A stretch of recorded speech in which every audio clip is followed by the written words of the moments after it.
Dans un pays des temps anciens, il y avait un homme nommé Jonas. Connu pour sa sagesse, mais parfois têtu, il était sur le point de faire face à un grand défi. Jonas était très gentil. Les gens de la ville venaient lui demander de l'aide parce qu'il était sage et donnait de bons conseils.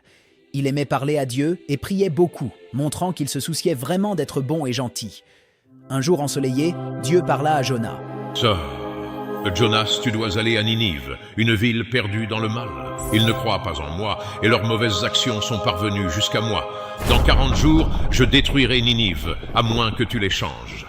Mais Jonas avait peur et ne voulait pas y aller. Au lieu d'aller à Ninive, Jonas a embarqué sur un bateau pour Tarsis, espérant échapper à sa tâche intimidante.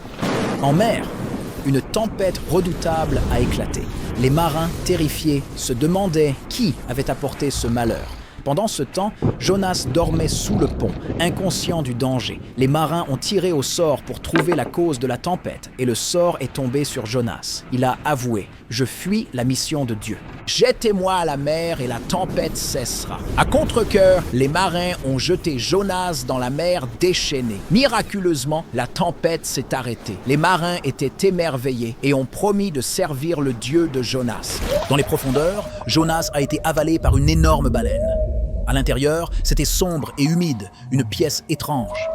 Jonas a prié avec ferveur, réalisant qu'il ne pouvait pas se cacher de son devoir. Il a promis de remplir le commandement de Dieu s'il était sauvé. Après 3 jours, la baleine a recraché Jonas près de Ninive.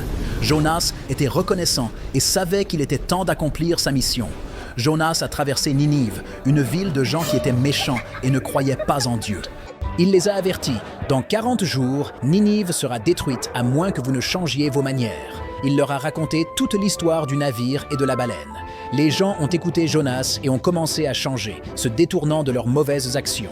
Lorsque 40 jours furent écoulés, Jonas s'installa dans le désert pour voir ce qui arriverait à la ville. Les habitants de Ninive croyaient maintenant en Dieu et se sont repentis. Dieu a vu leur changement de cœur et n'a pas détruit la ville. Après que Ninive ait été sauvée, Jonas s'est senti contrarié. Il ne comprenait pas pourquoi Dieu avait épargné une ville qui avait été si mauvaise. Dieu voulait apprendre à Jonas comment s'occuper des autres. Alors, il fit pousser une plante spéciale pour lui donner de l'ombre sous le soleil brûlant. Jonas aimait beaucoup la plante, mais le jour suivant, Dieu laissa un ver manger la plante, et Jonas eut très chaud et fut mécontent. Dieu demande à Jonas « Vous souciez-vous de la plante ?» Jonas a dit oui. Dieu a ensuite dit « Tu te soucies d'une plante, mais moi, je me soucie de tous les habitants de Ninive, surtout des enfants et des animaux. Ils ont fait des erreurs, mais ils méritent une chance de s'améliorer. » L'histoire de Jonas nous apprend à être gentils et pardonner. Même lorsque les gens font de mauvaises choses, ils peuvent changer et redevenir bons.